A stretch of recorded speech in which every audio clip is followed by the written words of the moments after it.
Hello बसना डीमर्स, आज तारीख है 8 मई 2020। चलिए देख लेते हैं आज हमें कौन कौन से आर्टिकल डिस्कस करने हैं। आर्टिकल के डिस्कशन से पहले हम कार्टून ऑफ द डे देख लेते हैं। कार्टून ऑफ द डे में इंडिकेट क्या किया जाता है? इंडिकेट ये किया जा रहा है, ये हमारी इकोनॉमी रूपी नाव है और इसका जो लिक्विड है, जिसे नाव पानी पर तैरती है, उसी तरह इस समय जो हमारी इकोनॉमी है वो लीकर पर तैर रही है। मीन किस पर तैर रही है? लीकर पर। अब लीकर पर क्यों तैर रही है? क्योंकि लीकर जीएसटी के दायरे में आता नहीं है। जीएसटी पर मनमानी, जीएसटी पे क्या होता है कि सब कुछ फिक्स होता है कि एक पर्टिकुलर प्रोडक्ट है तो उस पर इतना परसेंट टैक्स लगना है तो उतना ही परसेंट टैक्स लगेगा। लेकिन जो भी प्रोडक्ट जैसे पेट्रोल हो गया और लीकर हो गया तो ये जीएसटी के बाहर है। तो जीएसटी के बाहर जितने भी प्रोडक्ट होते हैं हम उस पर मनमानी तरीके से टैक्स लगा सकते हैं, हम उस पर वसूली कर सकते हैं। तो अभी हमारी इकोनॉमी का जो सोल्यूशन है, राइट नाउ का सोल्यूशन, क्योंकि स्टेट के पास कोई और चारा बचा नहीं है। इस स्टेट के पास जितने भी तरीके से फंड आते थे वो सारे फंड के रास्ते बंद हो गए हैं। तो स्टेट्स कर क्या रही हैं कि वो एक्स्ट्रा एक्साइज ड्यूटी लगा करके, एक्स्ट्रा वैट लगा करके वसूली कर रही हैं, जिससे उनका रेवेन्यू और भी ज़्यादा जनरेट हो जाए। इसीलिए इस कार्टून में यही बताया जा रहा है कि हमारी इकोनॉमी इस समय तो अब लीकर के भरोसे चल रही है। लोग शराब खरीदेंगे तभी हमारी इकोनॉमी चलेगी। चलिए आर्टिकल स्टार्ट करते हैं। आर्टिकल में आज की तारीख में हमारे पास जो पहला आर्टिकल है वो महाराष्ट्र के चीफ मिनिस्टर के एलिजिबिलिटी के रिगार्डिंग है। इससे पहले कार्टून में भी हम डिस्कस कर चुके थे कि महाराष्ट्र के चीफ मिनिस्टर के पास एक बड़ी समस्या आन खड़ी हुई है कि उन्हें 6 महीने के अंदर अंदर लेजिस्लेटिव असेंबली या लेजिस्लेटिव काउंसिल दोनों में से किसी का मेंबर होना होता है, तभी वो चीफ मिनिस्टर 6 महीने के बाद तक बने रह सकते हैं। और 27 मई को उनका ये 6 महीने का कार्यकाल पूरा हो रहा है। तो उसके रिगार्डिंग अभी एक जो असमंजस की स्थिति थी कि पेंडेमिक की सिचुएशन है तो चुनाव करवाया जाए या वहाँ के गवर्नर उन्हें डायरेक्टली चुन लेंगे। तो अभी राइट नाउ प्राइम मिनिस्टर के हस्तक्षेप से, वहाँ के गवर्नर के सजेशन से इलेक्शन कमीशन ने ये डिसाइड किया है कि 21 मई में वहाँ पर चुनाव होगा, लेजिस्लेटिव काउंसिल के लिए वहाँ पर चुनाव होगा। वहाँ पे लेजिस्लेटिव काउंसिल में 288 मेंबर्स हैं। तो इन 288 मेंबर्स के रिगार्डिंग मीन इतने इतने लोग वहाँ पर वोट देने के लिए जाएंगे। ठीक, तो 21 मई में वहाँ पर चुनाव होने वाला है। अब चुनाव के रिगार्डिंग यहाँ प्रॉब्लम और सोल्यूशन की बात की जाती है कि क्या अभी जब ऐसी स्थिति में जब वहाँ पर हम क्राउड को इकट्ठा होने से मना कर रहे हैं, हम सारे बिजनेसेस को रोक दिए हैं, ऐसी सिचुएशन में क्या इलेक्शन करवाया जा सकता है? तो एग्जाम्पल भी दिया जाता है, हाँ पॉसिबल है। साउथ कोरिया ने बिल्कुल वैसा किया था। साउथ कोरिया एक बर्निंग एग्जाम्पल है। जिस तरह से उन्होंने कंडक्ट करवाया इलेक्शन, वैसे हम भी करवा सकते हैं। लेकिन बात आती है पॉपुलेशन की, क्योंकि अगर हम आज ये चुनाव अगर हम करवा देते हैं, ये महाराष्ट्र वाला, तो उसके बाद हमारे पास लेजिस्लेटिव असेंबली के भी चुनाव हैं। नवंबर में बिहार का होने वाला है, नवंबर 2020 में बिहार का होगा। फिर 2021 में अगर हम बात करें तो मार्च में पश्चिम बंगाल का होना है, आसाम का होना है 2021 में। तो अगर हम इसका अगर चुनाव कंडक्ट करवा देते हैं, इसमें तो मालूम पोस्टपोन भी किया जा सकता था, तो हमें आने वाले लेजिस्लेटिव असेंबली का भी चुनाव करवाना होगा। क्योंकि पेंडेमिक की वजह से अगर हम इलेक्शन को टालते जाएं तो पेंडेमिक तो आने वाले 2 साल तक ये प्रॉब्लम बनी रहेगी। और एक अच्छी डेमोक्रेसी के लिए बिना इलेक्शन के गवर्नमेंट को रन करवाना ये बिल्कुल भी अच्छी बात होती नहीं है। साउथ कोरिया ने बहुत अच्छे तरीके से जितने भी पोलिंग बूथ थे उसको सैनिटाइज किया। सैनिटाइज करवाने के बाद जो भी वहाँ पर वोट देने के लिए आता था उनका टेम्परेचर चेक करना कि 98 या 99 फ़ारेनहाइट से ज़्यादा अगर किसी का टेम्परेचर है तो उसको अलग जोन में रखना। फिर जो ओल्ड एज के लोग हैं या जो क्वारंटाइन के लोग हैं उनको शाम को बुलाना कि 6 PM के बाद वो आएंगे। बट एक कहने वाली बात यह है कि दोनों जगह पे पॉपुलेशन में डिफरेंसेस बहुत ज़्यादा हैं। पॉपुलेशन में डिफरेंस, अगर साउथ कोरिया के पॉपुलेशन की बात करें तो 5 से 5.5 करोड़ की वहाँ पर पॉपुलेशन है। लेकिन अगर इन इंडियन स्टेट्स की अगर बात की जाए, कि अगर मैं बात कर लूँ बिहार की, तो बिहार में अकेले 9 करोड़ की पॉपुलेशन है। तो 9 करोड़ की पॉपुलेशन को मैनेज करना और 5 या 5.5 करोड़ की पॉपुलेशन को मैनेज करना, दोनों में काफ़ी डिफरेंस होता है। और काफ़ी वर्सेटाइल यहाँ के लोग हैं। वहाँ पर लिटरेसी रेट बहुत अच्छा है, लेकिन बिहार का लिटरेसी रेट तो सबसे ज़्यादा खराब है। तो एक डिसिप्लिन मैनर में इलेक्शन कमीशन के लिए यह एक चुनौती होगी। ठीक, जिस तरह से महाराष्ट्र में तो इसमें लेजिस्लेटिव काउंसिल की बात हो रही है कि ठीक है, चीफ मिनिस्टर के लिए एक पूरा प्रॉपर चुनाव करवाया जा रहा है। लेकिन एक समाधान भी है, क्योंकि लालू प्रसाद ने 1997 में भी यही किया था कि उनके सामने सेम समस्या आन खड़ी हुई थी कि वो किसी मेंबर के पार्ट नहीं थे, तो उन्होंने अपनी वाइफ को चीफ मिनिस्टर बना दिया था और खुद बन गए थे, रेलवे के मिनिस्टर बन गए थे। ठीक। तो सेम चीज़ इनके साथ भी हो सकता है, क्योंकि इस समय जो ठाकरे साहब हैं, इनका इनका बेटा तो एक एक काउंसिल का मेंबर है, लेकिन ये एक लेकिन ये उसके मेंबर है नहीं। तो अभी उनको मेंबरशिप गेन करने के लिए 21 मई में चुनाव होने वाला है। तो इलेक्शन कमीशन कैसे चुनाव करवाएगा, जैसे साउथ कोरिया ने करवाया था, या फिर इसका अपना अलग अप्रोच होगा, ये अभी देखने वाली बात होगी। जब इलेक्शन कंडक्ट हो जाता है तो उसके बाद देखा जाएगा। लेकिन अगर ये वाला चुनाव कंडक्ट हो जाता है तो ये पेंडेमिक का एक्सक्यूज दे करके चुनाव को टालने वाली जो इस समय रीति चल रही है, कह रहे हैं उसे टाला जा सकता है, उसे रोका जा सकता है। क्योंकि हार्डली हम 6 महीने से ज़्यादा किसी भी लेजिस्लेटिव असेंबली के चुनाव को हम नहीं टाल सकते हैं, क्योंकि 6 महीने के बाद तो हमें उसे चुनाव करवाना ही होगा। और अगर बहुत ज़्यादा एक और सोल्यूशन अगर हम देखें कि चुनाव को टालने के लिए, तो ये करवा सकते हैं कि प्रेसिडेंट रूल लगवा दें, और प्रेसिडेंट रूल के बाद हमारे पास 6 महीने का और टाइम मिल जाता है। और प्रेसिडेंट रूल मैक्सिमम 1 साल तक रह सकता है, 6 6 महीने तक करके आप उसे एक्सटेंड कर सकते हो। तो बहुत करोगे 1 साल 1.5 साल तक, लेकिन ये कोई ज़रूरी नहीं है कि पैंडमिक का सोल्यूशन साल भर में निकल जाए। इसलिए हमें साउथ कोरिया वाले अप्रोच को फॉलो करना चाहिए, और भी ज़्यादा डिसिप्लिन मैनर में। और जो क्वारंटाइन के लोग हैं, जो जेलों में बंद हैं, कह रहे उनके लिए जिस तरह से हम लोग वर्चुअल इलेक्शन के लिए एक आधार कार्ड के थ्रू, कोई पोर्टेबिलिटी के थ्रू हम उनके वोटिंग को ले सकते हैं। ठीक है, इस प्रकार से जो पहला वाला आर्टिकल था हमारा वो डिस्कस हो गया। नेक्स्ट आर्टिकल है India needs to enact a कोविड-19 लॉ। अभी राइट नाउ हम लोग कोविड-19 के रिगार्डिंग क्या कर रहे हैं, हमारे पास 2 एक्ट है। नेशनल डिजास्टर एक्ट है 2005, हम उसके तहत इस कोविड-19 के रिगार्डिंग जो भी गाइडलाइन हम इश्यू कर रहे हैं, एक एक्ट उसके तहत कर रहे हैं। और एक और हमारे पास लॉ है, वो एपिडेमिक डिजीज एक्ट 1897। हमारे पास इस समय 2 ही कानून हैं जिसके दम पर हम क्या कर रहे हैं, हम लोगों को आदेश दे रहे हैं कि आपको क्या करना चाहिए और आपको क्या नहीं करना चाहिए। राइटर का कहना यह है कि इंडिया के पास मीन भारत को कोविड-19 के लिए स्पेशल प्रॉपर एक एक्ट लागू कर देना चाहिए था, मीन उसे पारित कर देना चाहिए था। क्योंकि कोई भी एक्ट इतना ज़्यादा इफिशिएंट नहीं है कि उसे इस प्रकार से कोविड-19 को डील कर सके। अब राइटर एग्जांपल देते हैं कि यूके हो गया, सिंगापुर हो गया, इन दोनों ने ही प्रॉपर कोरोना वायरस के रिगार्डिंग प्रॉपर लॉ इस्टेब्लिश किया है, और वो उसी के अनुसार इस कोरोना वायरस से डील कर रहे हैं। अब बात आती है कि अच्छा हमारे पास 2 एक्ट ऑलरेडी हैं, तो हम तो उसमें अमेंडमेंट करके हम तो अपना काम चला ही रहे हैं, तो क्या ज़रूरी है। लेकिन हाँ, इंडियन पेनल कोड सेक्शन 188 के तहत हम लोग इसमें सजा दे सकते हैं, अगर किसी ने एपिडेमिक डिजीज एक्ट 1897 या नेशनल डिजास्टर मैनेजमेंट एक्ट 2005 के तहत अगर रूल को वायलेट करता है, तो आईपीसी के 188 के तहत, सेक्शन 188 के तहत ही हम उसके ऊपर एक्शन ले सकते हैं, जिसमें ज़्यादा से ज़्यादा जो जुर्माना है वो 100 से 200 रुपये है। 100 से 200 रुपये का जुर्माना है, और 100 से 200 रुपये के जुर्माने के अलावा केवल 1 महीने से लेकर के 6 महीने तक की जेल है।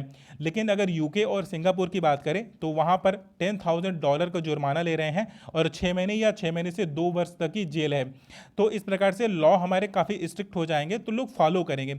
अदरवाइज हम सोशल डिस्टेंसिंग और कोरोना के जो लॉज हैं हम उसे इम्प्लीमेंट नहीं करवा पाएंगे।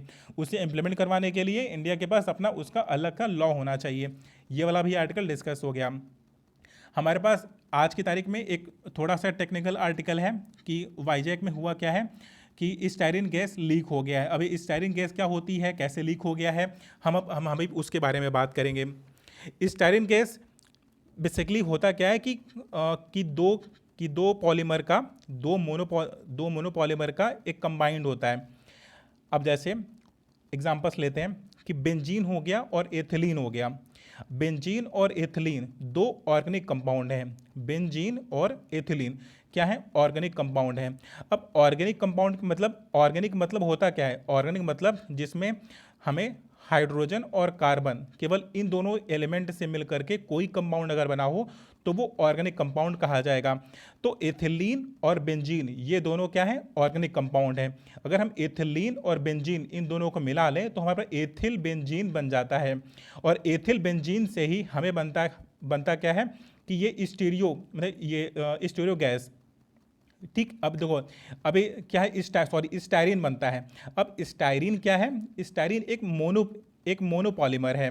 ठीक, क्या है, मोनोपॉलीमर मीन मोनोमर है। पॉलीमर का मतलब होता है कि डिफरेंट यूनिट्स को जोड़ करके अगर हम एक साथ एक चैन में बना दें तो उसको पॉलीमर बोलेंगे। ठीक, जैसे कि अगर हम एक सब्जी होती है, बोड़ा हो गया, तो बोड़ा के स्लाइसेस को अगर हम डिफरेंट डिफरेंट कट कर दें और फिर उनको जोड़ें, तो किसी बोड़े का एक पार्ट अगर हम लें तो वो एक यूनिट हो गया, उसको बोलेंगे मोनोमर बोलेंगे। लेकिन अगर उसके स्लाइसेस को अगर एक हम धागे से अगर पिरो दें तो वो पॉलीमर बन जाएगा। मीन उसमें एक से ज़्यादा पार्ट्स हैं। तो उसी तरह से जो स्टायरीन होता है, स्टायरीन एक मोनोमर है। अब स्टायरीन को ही अगर हम एक चैन में प्रॉपर अगर ऐड कर दें तो वो पॉलीमर का फॉर्म ले लेता है। फिर पॉलीमर को अगर हम गर्म कर दें, पॉलीमर को अगर हम ये गर्म करते हैं तो एक रिएक्शन होता है, उस रिएक्शन के तहत निकलती है स्टायरीन गैस। याद रखिएगा, स्टायरीन एक मोनोमर है और स्टायरीन गैस उसका बाई प्रोडक्ट है। बाई प्रोडक्ट मतलब क्या, कि पॉलीमर बनाने के लिए हम स्टायरीन का यूज करते हैं। अब पॉलीमर क्या होता है, कि जो पॉलीमर बेसिकली एक प्रकार का प्लास्टिक है। हमारे खाने पीने के सामान से लेकर के, पैकेजिंग से लेकर के, दवाओं से लेकर के, इवन जो दोना पत्तल, इस तरह की चीज़ें जो भी मार्केट में बिकता है प्लास्टिक का सामान करे, वो सब इसी से बनता है। ठीक, तो पॉलीमर क्या है, पॉलीस्टीरीन क्या है, वही चीज़ है। अब इसके ओनर कौन थे, इसके ओनर थे एलजी। मीन क्या है, एक साउथ कोरियन कंपनी है एलजी, वो इस फैक्ट्री की ओनर है। और स्टायरीन गैस जो कि एक पॉइजनस गैस है, कलरलेस गैस है, जो बाई प्रोडक्ट है स्टायरीन से। जब हम ये पॉलीस्टीरीन बना रहे होते हैं तो उसी वक्त ये गैस निकलती है, तो ये गैस पॉइजनस होती है, ये नर्वस सिस्टम को वीक कर देती है।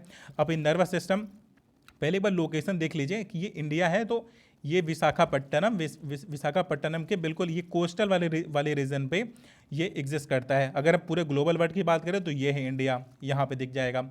ये पूरे नर्वस सिस्टम पर काम करता है। बॉडी है तो बॉडी के सबसे पहले नर्वस सिस्टम पर काम वर्क करेगा अगर ये स्टायरीन गैस अगर कोई इनटेक कर लेता है तो। अब स्टायरीन गैस की इनटेक करने के बाद पहले तो नर्वस सिस्टम को ब्रेक करेगा, उसके बाद अगर ज़्यादा समय तक अगर वो इनटेक कर लेता है तो उसकी मौत भी हो सकती है। अभी जब तक मैं इस वीडियो को बना रहा हूँ तब तक 180 लोगों के मरने की खबर है और करीब 8,000 से ज़्यादा लोग मीन इससे इन्फेक्टेड हो गए। इसका जो इफेक्ट वो है रेट है, मीन रेंज है कि कहाँ तक इसका रेंज पहुँचा है, कहाँ तक ये प्रॉब्लम पहुँची है, वो करीब 3 किलोमीटर तक इसका प्रभाव है। ठीक, अब ये देखने वाली बात है कि स्टाफ के कम होने की वजह से ऐसा हो गया या फिर काफ़ी समय तक लॉकडाउन के बंद होने की वजह से हो गया। अभी हमें ये देखने वाली बात होगी कि क्योंकि उतने स्टाफ तो रखे गए थे जिससे कि एक फैक्ट्री को मेंटेन किया जा सके, लेकिन स्टाफ कम होने की वजह से वहाँ पे लीकेज हुआ है या फिर फैक्ट्री के बंद होने की वजह से लीकेज हुआ है। क्या कारण क्या था, कि या फिर उन स्टाफ से कोई गलती हुई है, तो इसके लिए एक इन्वेस्टिगेशन टीम भेजी जा चुकी है। लेकिन राइटर इसमें यही बात करते हैं, कहते हैं इससे हुआ कुछ नहीं है, एक ह्यूमन का तो लॉस हुआ लेकिन इंडिया के इमेज का भी लॉस हुआ है। इंडिया के पास जो एफडीआई आने वाली थी, कि इंडिया का जो सेफ्टी स्ट्रक्चर है, इंडिया के जो सेफ्टी मेजर्स हैं वो इतने अच्छे हैं, तो लोग यहाँ पर कंपनी खोलने वाले थे, मैन्युफैक्चरिंग इंडस्ट्रीज खोलने वाले थे। लेकिन जब एक बार देख लेंगे कि इंडिया यहाँ पर सेफ्टी रीज़न या फिर सेफ्टी मेजर्स उतने अच्छे नहीं हैं या उतना स्किलफुल नहीं है या बराबर यहाँ पर प्रॉब्लम होती रहती है, तो एफडीआई आएगी नहीं, तो ये हमारी इकोनॉमी के लिए उतना अच्छा नहीं है। और इसके पीछे कॉज क्या है ये देखने वाली बात है, और इसके प्रॉपर जांच होनी चाहिए, इस पर पूरी रिपोर्टिंग भी होनी चाहिए। इस वाले आर्टिकल में तो यही इतना बात करते हैं, लेकिन ये न्यूज़ इन ट्रांजिशन है, जैसे जैसे इसमें कोई अपडेट आता है तो फर्दर मैं इसमें डिस्कस कर लूँगा। नेक्स्ट आर्टिकल हमारे पास है स्लो बट स्टेडी। ये बात कर रहे हैं कि इसमें कोरोना वायरस को हम पूरी तरह से लॉक नहीं कर पाए, पूरी तरह से रोक नहीं पाए हैं। कह रहे धीरे धीरे सही, लेकिन हमारे यहाँ भी नंबर ऑफ केसेस बढ़ रहे हैं। हमारे यहाँ नंबर ऑफ केसेस 53,000 54,000 के आसपास पहुँच चुके हैं। हालांकि ऑल ओवर अगर वर्ल्ड के अकॉर्डिंग के अगर पर्सपेक्टिव में देखें तो हमने तो बहुत अच्छा काम किया हुआ है, लेकिन फिर भी धीरे धीरे इन नंबर का बढ़ना, क्योंकि हमारे यहाँ काफ़ी डेंसली पॉपुलेटेड लोग रहते हैं, काफ़ी मतलब डेंसिटी बहुत ज़्यादा है। तो जहाँ डेंसिटी बहुत ज़्यादा रहेगी, अगर एक पर्सन भी इन्फेक्टेड हो जाता है तो पूरी सोसाइटी के इन्फेक्टेड होने के चांसेस बहुत ज़्यादा बढ़ जाते हैं। जबकि अदर कंट्रीज़, अगर हम यूरोप की बात करें और अदर कंट्रीज़ की बात करें, तो वहाँ पर पॉपुलेशन की डेंसिटी उतनी ज़्यादा थी नहीं, उसके बावजूद ये कोरोना वायरस इतना तेज़ी से फैला। और हमारे यहाँ अगर इसको हम रोक नहीं सकते, क्योंकि हमारा प्रयास होना चाहिए इसे रोक देना, अगर हम इसे रोक नहीं पाते हैं तो ये बहुत ज़्यादा डिजास्टर साबित होने वाला है। ठीक, ये वाला भी आर्टिकल डिस्कस हो गया।